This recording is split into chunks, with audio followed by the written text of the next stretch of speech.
I got a 2015 Dodge Durango.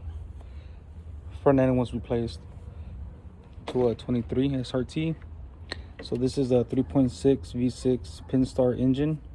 I had a misfire on cylinder 2. So we did coil packs, we did spark plugs, we did even the injector for cylinder number 2. Still had the same misfire. I took it to the shop. They resurfaced the head. We did an oil change. I just picked it up and it still has a misfire, and they can't find the problem.